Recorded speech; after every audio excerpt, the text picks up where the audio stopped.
श्री स्वामी समर्थ. अंगावरती आलेलं आभाळ पेलण्याची ताकद जेव्हा संपते, जेव्हा चारी बाजूंनी संकट आपल्याला घेरतात आणि जेव्हा असं वाटतं की आता काहीच मार्ग उरला नाही, तेव्हा फक्त एकच आवाज कानावरती पडतो, भिवू नकोस, मी तुझ्या पाठीशी आहे. स्वामींचे जे हे शब्द आहेत ते केवळ आश्वासन नाही, तर ते प्रत्येक भक्ताचा आधार आहे. प्रत्येक भक्ताला दिलेलं एक वचन आहे आणि याच आधारवड्याला घट्ट पकडण्यासाठी स्वामींच्या प्रकट दिनानिमित्त आपल्याला काही सेवा करायची आहे. मग स्वामी चरित्र सारामृताचं 11 दिवसांचं अलौकिक पारायण करायचं आहे. 11 दिवसांचं, 21 दिवसांचं, 51 दिवसांचं, तुम्ही कितीही दिवसांचं पारायण करू शकता. पण ज्यांचं 21 दिवसांचं पारायण करायचं आहे त्यांचं ऑलरेडी 28 तारखेपासून पारायणाला सुरुवात झालेली आहे. आता करायचं तर तुम्हाला 11 दिवसांचं पारायण करावं लागणार आहे. आणि या 11 दिवसांच्या पारायण म्हणजे प्रकट दिनापर्यंत आपण एवढ्या दिवसांचं पारायण करू शकतो. जर कोणाला 51 दिवसांच्या पारायणाचा संकल्प करायचा असेल किंवा 21 पारायण किंवा 108 पारायण अशा पारायणांचा संकल्प करायचा असेल तर त्यांनी कधीही करू शकता, कारण प्रत्येक वेळ ही शुभ असते आणि प्रत्येक वेळ तुम्ही देवाला जी तुम्ही हाक देत असता त्या हाकेला तुमचा देव ओच म्हणणार आहे.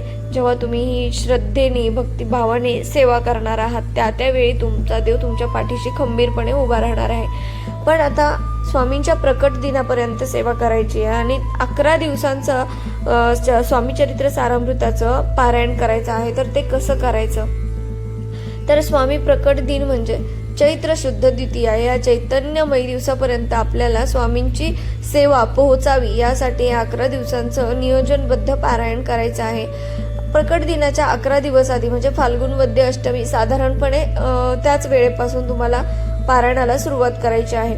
सारामृतामध्ये आता एकूण 21 अध्याय असतात. 21 अध्याय म्हणजे तुम्हाला रोज फक्त 2 अध्याय वाचायचे आहेत. ज्यांनी 21 दिवसांचं चालू केलेलं आहे त्यांना फक्त रोज एकच अध्याय वाचावा लागतो आणि ज्यांनी 11 दिवसांचं चालू करणार आहात किंवा केलेला आहे त्यांना फक्त रोज 2 अध्याय वाचायचे आहेत. अध्याय खूप छोटे असतात, अध्याय मोठे नसतात. स्वामी चरित्र सारामृतामध्ये 21च अध्याय असून त्यांची म्हणजे जास्त लेंथ पण नाहीये, ते खूप छोटे छोटे आहेत. संक्षिप्त गुरुचरित्र ज्या पद्धतीनं असतं तसंच हे स्वामी चरित्र सुद्धा छोटे आहे, जे तुम्हाला जास्त वेळ लागणार नाही. तुमच्या 1 तासामध्ये सुद्धा सगळ्या गोष्टी आवरून होतील, म्हणजे आरती वगैरे जे काही असेल ते. फक्त श्रद्धेने तुम्हाला रोज 2 अध्याय वाचायचे आहेत आणि शेवटच्या दिवशी म्हणजेच ज्या दिवशी स्वामी महाराजांचा आपला प्रकट दिन असेल त्या दिवशी तुम्हाला 21वा अध्याय वाचून सांगता करायची आहे. आता वेळ कोणती असावी जेव्हा तुम्ही पारायणाला बसणार आहात, ती वेळ शक्यतो पहाटे किंवा सकाळी एकच ठराविक वेळ असावी ज्यावेळी तुम्ही पारायण करायला बसणार आहात.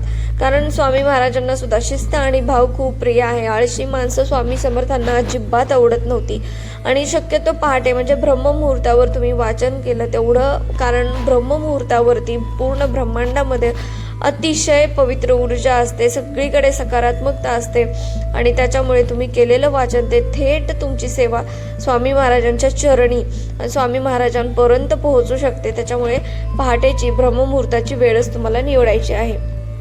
आता नियम आणि अटी ज्या असतात त्या आपल्याला बघायच्या आहेत. तर त्याच्यामध्ये काय नियम अटी असतात, तर स्वामींची सेवा करताना नियम कडक नसले तरी मन शुद्ध असणं गरजेचं असतं. असं बघा, आता बरेच अटी आहेत ज्या आपल्याला पाळाव्या लागतात, पण इतकेही कडक नियम नाही आहेत की त्याचा आपल्याला खूप त्रास होईल. पहिल्या दिवशी स्वामींच्या डोळ्यात घालून सांगायचंय की स्वामी, मी तुमच्या चरणी आलोय, माझं हे पारायण गोड मानून घ्या. कारण तुम्ही जेव्हा संकल्प, हा तुमचा संकल्पच असतो, जेव्हा तुम्ही संकल्पयुक्त पारायण करता त्यावेळी तुम्हाला त्याचं फळ लवकरात लवकर भेटतं. मग संकल्प कसा करायचा, आता तुम्हाला कोणती गोष्ट म्हणजे तुम्ही संकल्प तुमच्या नोकरीसाठी करत असाल, व्यवसायासाठी करत असाल, मुलांसाठी किंवा घरातल्यांच्या आरोग्यासाठी, तुमच्या कुटुंबासाठी करत असाल, तर जे काही आहे ते तुम्ही स्वामी महाराजांना सांगायचं आहे आणि त्यांना म्हणायचं आहे की या पारायणामध्ये माझ्याकडून काही चुका झाल्या तर त्याबद्दल मला क्षमा करा आणि हे जे काही माझं पारायण आहे ते पूर्ण करून घ्या, गोड मानून घ्या, असा तुम्हाला संकल्प करायचा आहे. संकल्प करत असताना हातामध्ये तुम्हाला उजव्या हातामध्ये एक फूल घ्यायचं आहे, त्याच्यामध्ये पाणी टाकायचं आहे, थोड्या अक्षता टाकायच्या आहेत आणि 1 रुपयाचा नाणं असेल तर अतिशय उत्तम, ते ठेवायचं आहे.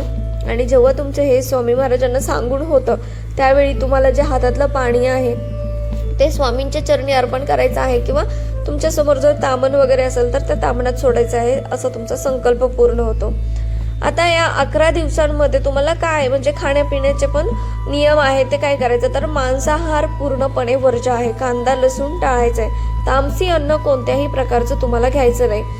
पण त्याही पेक्षा महत्वाचं काय, कोणाबद्दलही वाईट बोलायचं नाही. आणि तेव्हापासूनच तुम्ही संकल्प सुद्धा करा की, आणि खरं सांगू, तुम्ही जेव्हा स्वामी महाराजांच्या सेवेत उतरताना, जेव्हा तुम्ही मनापासून स्वामींची सेवा करायला लागता, मनापासून स्वामी चरित्र वाचता, गुरुचरित्र वाचता, किंवा दत्त महाराजांचं चरित्र असो, किंवा श्रीपाद श्री वल्लभांचं पारायण असो, तुम्ही जेव्हा जेव्हा हे पारायण करता, जेव्हा जेव्हा ही मनापासून पुस्तकं वाचत असताना तुम्ही, त्यावेळी तुमचं मन पवित्र होत चाललेलं असतं. कारण कोणाबद्दल निगेटिव्ह बोलायची इच्छा नाही होत. असं त्यावेळी तुमच्या मनामध्ये हा विचार यायला लागतो की म्हणजे कोणाबद्दल वाईट का बोलून आपण आपलं म्हणजे नाही का आपलं तोंड का वाईट करावं, आपल्या आयुष्यामध्ये का संकट ओढावून घ्यावीत. कारण जेव्हा आपण दुसऱ्याबद्दल वाईट बोलत असतो ना, त्याच्या 4 पटीने आपण स्वतःबद्दलच वाईट करून घेत असतो. कारण कोणाची निंदा करणं, कोणाच्या माघारी बोलणं, या गोष्टी स्वामी महाराजांना कधीच आवडल्या नाहीत. तर या गोष्टी करायच्या नाहीत की कोणाबद्दल वाईट बोलावं, कोणाला कमी लेखावं, किंवा कोणाची प्रगती होत असेल तर त्याला मागे कसं आणतात, असं कोणाबद्दलही निगेटिव्ह विचार करायचा नाहीये तुम्हाला. आणि त्या दिवसापासून तुम्ही जरी संकल्प नाही केला आणि तुम्ही स्वामींच्या सेवेमध्ये सातत्याने राहिला, तरी सुद्धा आपोआप या गोष्टी घडायला सुरुवात होते. हा मी माझा स्वतःचा घेतलेला अनुभव आहे की कोणाबद्दलच वाईट बोलावं असं नाही वाटत. असं वाटतं की स्वामी आहेत ना, स्वामी सगळं बघून घेणार आहेत, जे काही असेल ते स्वामींवरती सोडून देतो आपण. कोणी आपल्याला त्रास देत असेल, असं म्हणतो की स्वामी आहेत, स्वामी बघून घेणार आहेत. स्वामी आपल्याला त्रास होतोय ना, तर तो स्वामी नाही होत असणार. कारण त्यांच्या शिष्याला त्रास झालेला, ते आपले गुरु आहेत, त्यांच्या शिष्याला त्रास झालेला, त्यांच्या लेकराला त्रास झालेला स्वामींनाही सहन होत नाही, त्यांनाही तो त्रास होतो. त्याच्यामुळे ज्याचं त्याचं कर्म असतो, ज्याचं त्याचा प्रारब्ध असतो, त्याचं त्याला त्याचं फळ भेटत जाणार आहे. पण आपण आपल्या तोंडाने कोणाबद्दलही वाईट बोलायचं नाही. आता 4थी गोष्ट म्हणजे ब्रह्मचर्य आणि पावित्र्य.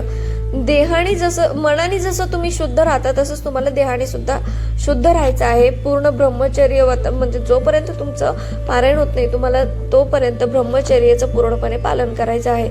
आणि जणू स्वामी स्वतः तुमच्या घरात पाहुणे म्हणून आले आहेत असं तुम्ही वागायचंय. म्हणजे स्वामींचा फोटो, स्वामींची मूर्ती तर आपल्या घरात असतेच, मग स्वामींचा वासही आपल्या घरात असणार आहे, स्वामींचं वास्तव्य आपल्या घरात असणारच आहे.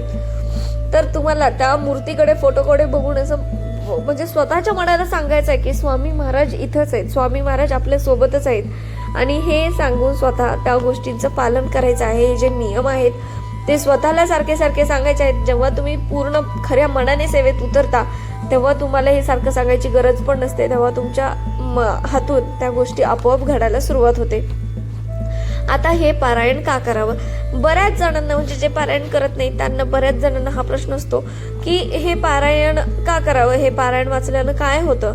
स्वामी चरित्र सारामृत म्हणजे केवळ शब्दांची मांडणी नाही, ही एक पवित्र ऊर्जा आहे.